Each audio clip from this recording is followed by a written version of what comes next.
So yeah, let's do it.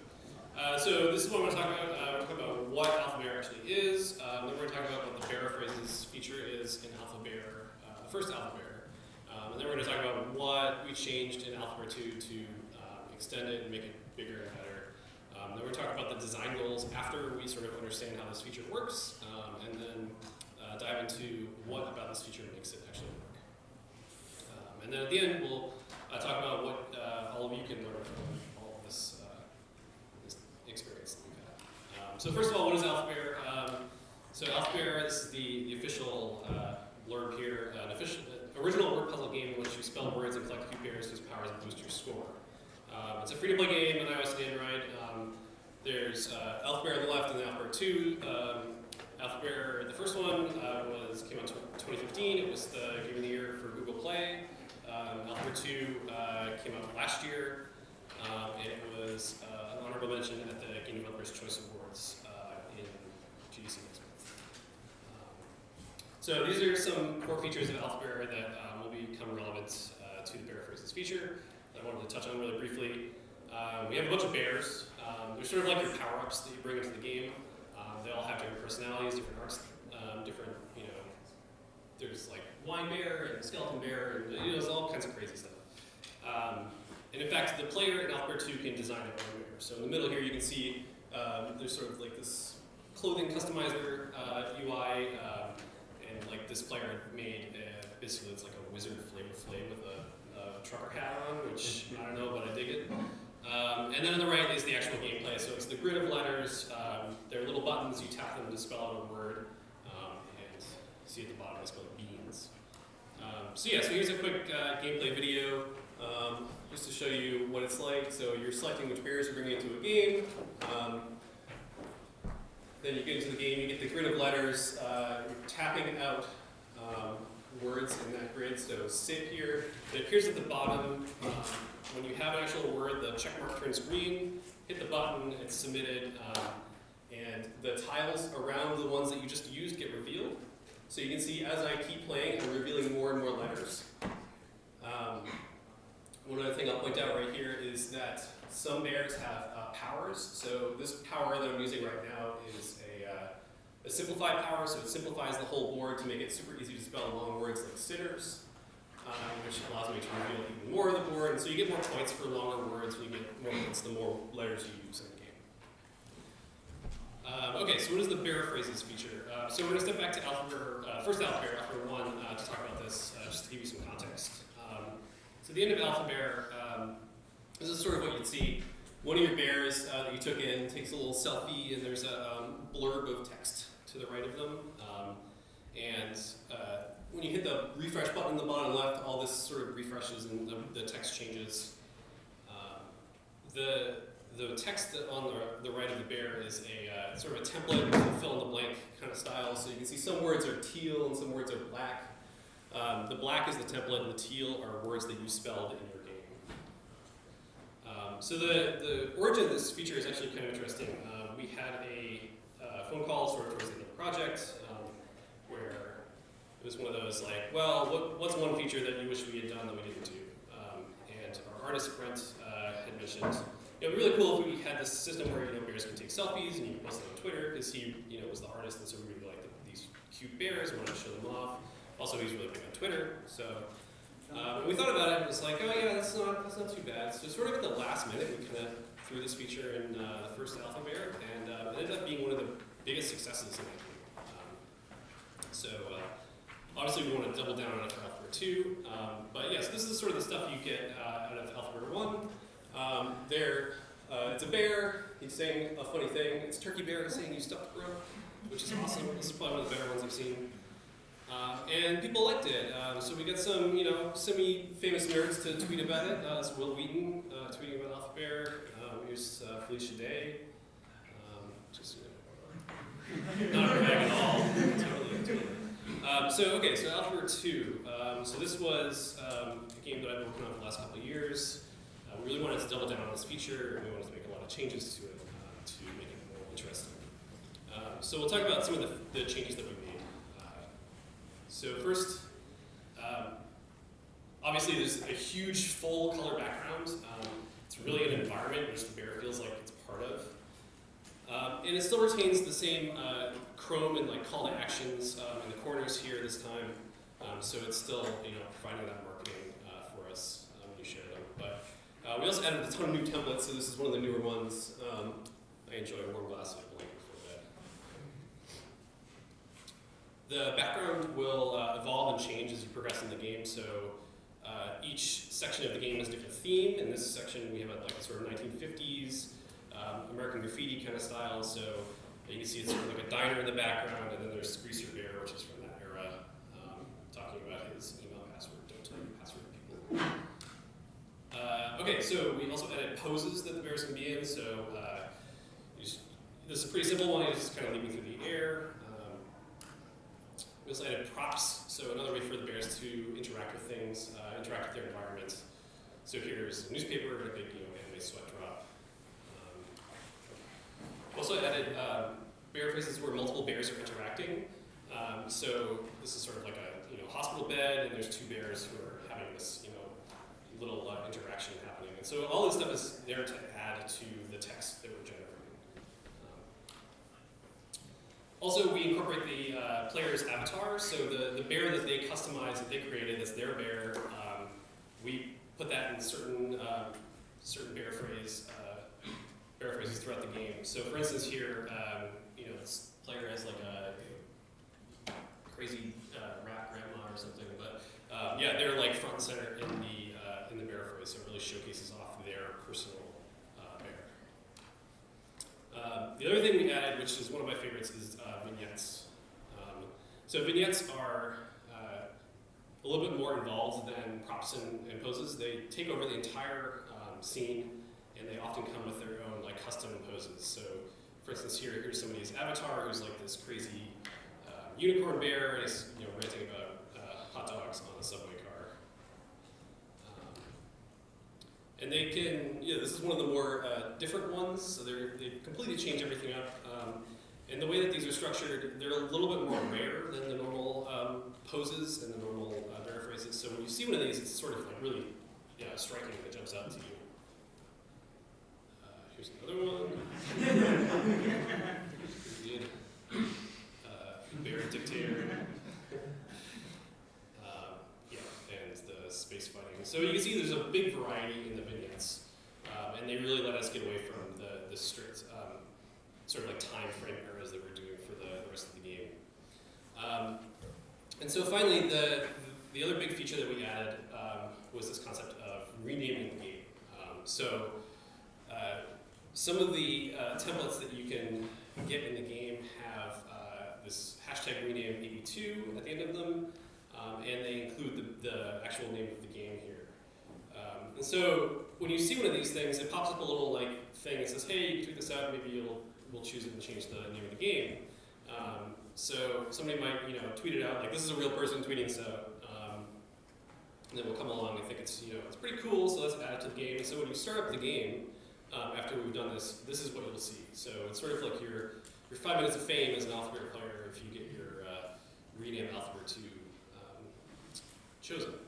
And so it seems kind of like not a big deal, but a lot of people really like this. We got a lot of nice messages about this feature. A lot of people really engage with it.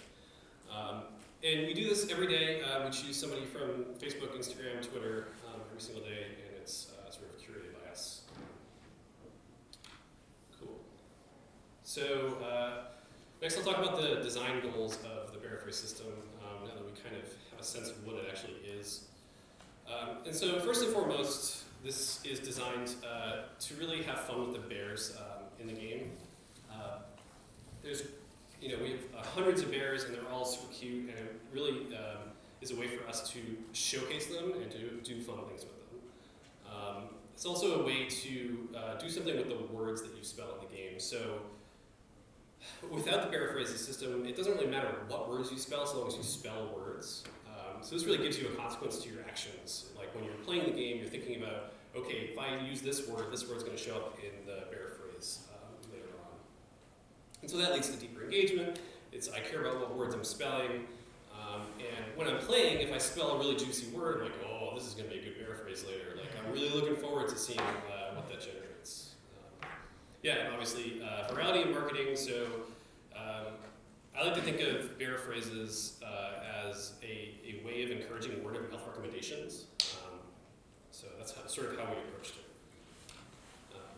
Okay, so let's dive into what makes them actually work. So the type of humor that we're generating here is usually non sequiturs. It's usually absurdist humor. It's all randomly selected, so this works really well with that sort of a system. And it also means that nearly everything works, right? The only thing, the worst case scenario here is that your paraphrase is just kind of like boring or doesn't make any sense. But there's a lot of things like word associations that we do, and making these templates, designing them to really facilitate this sort of humor style, right? So we're consciously authoring these, knowing that these variables are going to be completely random, and it's designing them in a way that makes it work for a broad range of words or subjects. So, okay, uniqueness. So Alphabear is a big game. It's got 270,000 words you can spell. There are over 200 templates for the bearaphrase text, 80 vignettes and poses, and 60 props. And when you spell words, we're not using every single word that you spell as a possible word in a bearaphrase either. We're taking a subset of that 270,000, and we're saying these are the good words that work well in bearaphrases. Because there are so many words that you can spell in Alphabear that are just like, I have no idea what this word means. We actually added a dictionary to address that, which has been pretty neat. But yeah, and they're all randomly selected. So the odds of you getting the same bearaphrase are really, really slim. And the odds of two people getting the same bearaphrase are also really, really slim. Okay, so ownership. So as a player, you look at these things and you think, this is my bearaphrase. These are my words with my bears, or my avatar in my image, right? So like this is my experience that I'm having in the game because of this uniqueness, right? And at the end of the day, these templates are really just templates, right? The only thing that makes these things funny is really the words that you add to them. So you feel like when a bearaphrase is good, it feels like you made it good, right? This is something that you did. Yeah, but there's also some distance to it, right? So it's still a random system, and the game is in control of every variable of that system. There's nothing you can do to influence which words are selected, or which words are selected for which place, or which poses get selected, or anything like that. So if it's not a great one, you don't really feel like you screwed up. It's just like, okay, it's just random. The game made one that's like, whatever, and you move on. But if it's good, you feel like you made it good. Because, like I was saying before, the only reason why they're funny is the words that you put in them. So when you see a good one, you're like, I know I made that good because of these two words that I used in it, or these three words, or whatever. So yes, there's ownership, but there's some distance here. And the distance is really interesting because it means that you have, you feel attached to good bearaphrases, but you don't feel attached to bad ones. And I think that's really important. It removes a lot of the anxiety around sharing these, right? Because they're random, you don't have to worry about, oh, well, maybe if I tweaked this one word here, if I change this, prop or whatever, it would be slightly funnier. It's like, no, it's completely random. You don't have that choice. So there's no real anxiety there about sharing it. So it's like, yeah, it's kind of like you retain the ownership of it, but you don't have the responsibility. Okay, ephemerality. So all this stuff is totally random, and the player knows that, and they see that, and you're never going to see the same paraphrase twice. So when you get a good one, it really feels like the stars are aligning. I mean, it's only using certain words that are spellable. Only certain words are spellable on the board in a match, right? Like you're not going to be able to spell the same word every single game you play. Only certain words you spell are actually used in the bearaphrase. And only certain templates work with those words, right? And then on top of that, only certain props, poses, and vignettes really complement all of that together. So when you get one that's really good, it's like you really feel like, oh, I gotta share this. Like I gotta show somebody how awesome this is. Yeah, so it encourages sharing and saving. Because if you don't, it's going to go away, right? It's like totally random. It's not going to stick around. It's not like you can go back and look at the old ones that you generated. So you really have to think about like, oh, this is a good one. I better share it now. And it really makes each player experience feel unique and personal, and not just per player. It's not just per player, but it could be like per play session or even per match. It could feel unique. Okay, so the visuals that we use are pretty approachable. They're cute, silly bears. They're super saturated, bright and colorful. They're full of personality, and this really helps to support the soul of the design of this feature. It really makes the text stand out and really like showcases that part of it. So having like this really bright, colorful, approachable visual style helps you engage with a large audience. And one thing that I wanted to point out here that's pretty interesting is that you don't actually need to know anything about Alphabear to enjoy a bearaphrase. Like, even if you're the world's greatest Alphabear player, you're not going to engage with a bearaphrase more than somebody who maybe has never seen the game before. Yeah, so all this leads to a really nice set of facts that, like our audience is really, really diverse. We have, our audience is over 50% female, and we have a very large age range. I've seen like my 4-year-old nieces play it, and my grandma, who's 95, played it for a little bit. So it's appealing to everybody, which is really nice. Okay, so positivity.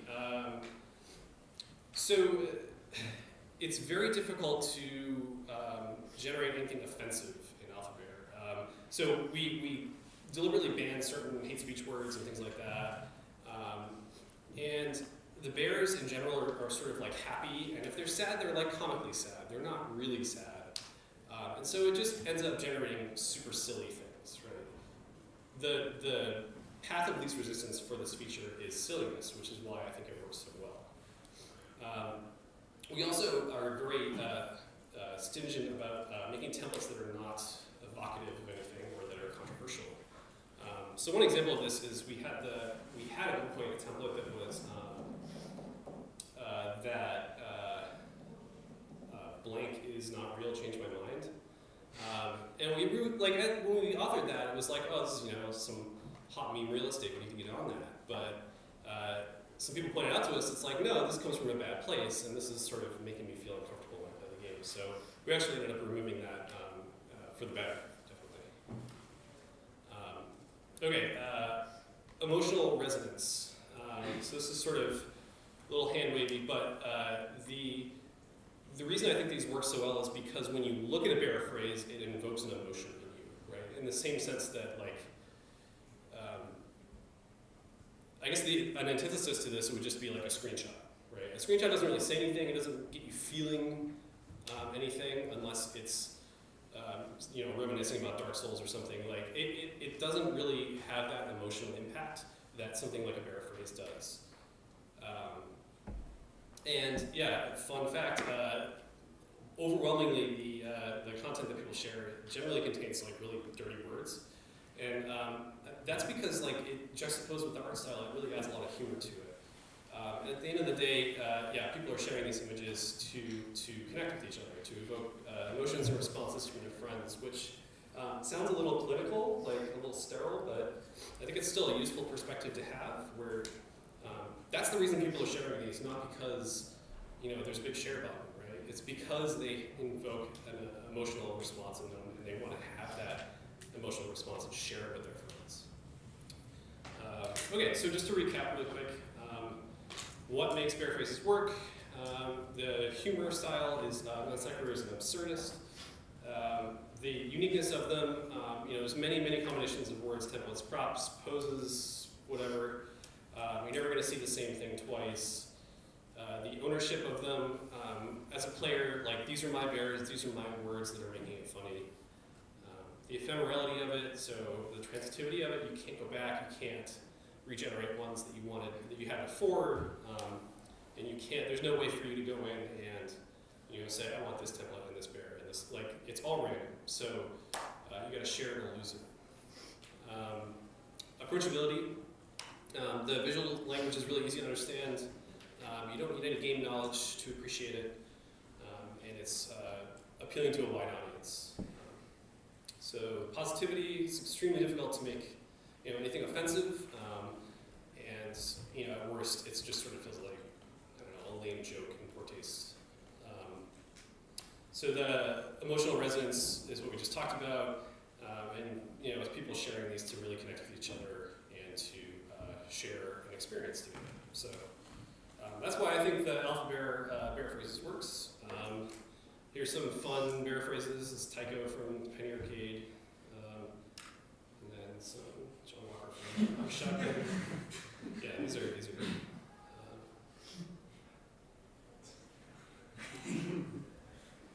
Like this one. This one's very topical. And then a shameless plug for myself. That was good. Cool. So, given all this, what can you take away to your own games? So obviously, happy players are your best advertising. That's something we all kind of know.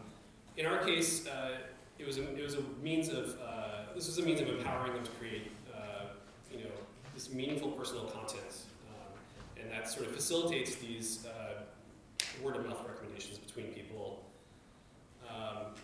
The transitivity and the ephemerality of all this really encourages people to share things. So if you're making something similar to this, you should think about why are people sharing it, what's motivating them to share it, and why does somebody who is looking at this want to look at it. So yeah, art style, the visual language. So a game that does this actually really well, that's not Alphabear, is Overwatch.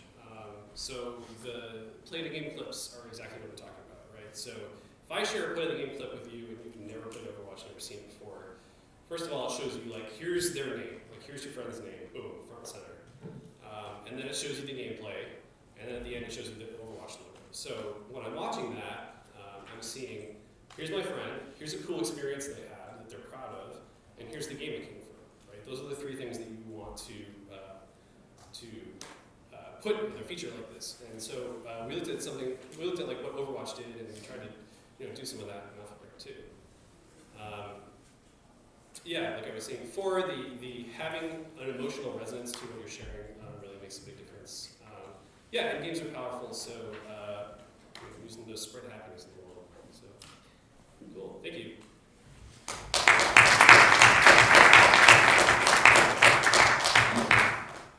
Questions? Yeah. So do you know how much of an impact people posting screenshots of the game has had on your install rate? Do you know if this has been semi-successful at all? Yeah, it's really hard to correlate that. Yeah. Just because you need some way to track it, yeah. Essentially. And we have, so when you tweet it out, it does have the ab2.life link, which is takes you to the App Store, but we don't know what the stats are on any of that. But we did, we think it's made a big difference, for sure. Yeah. How sure were you that Alphabear 2 is going to be a thing after you released the first one? After we released the first one, we weren't sure that it was going to be a thing at all. Yeah, it just sort of happened. So I originally started working on Alphabear as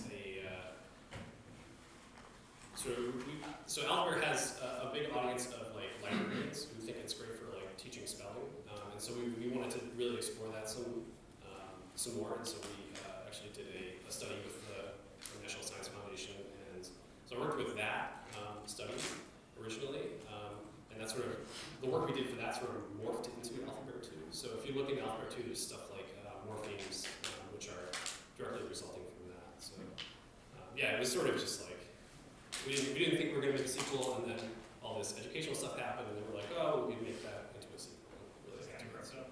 Yeah.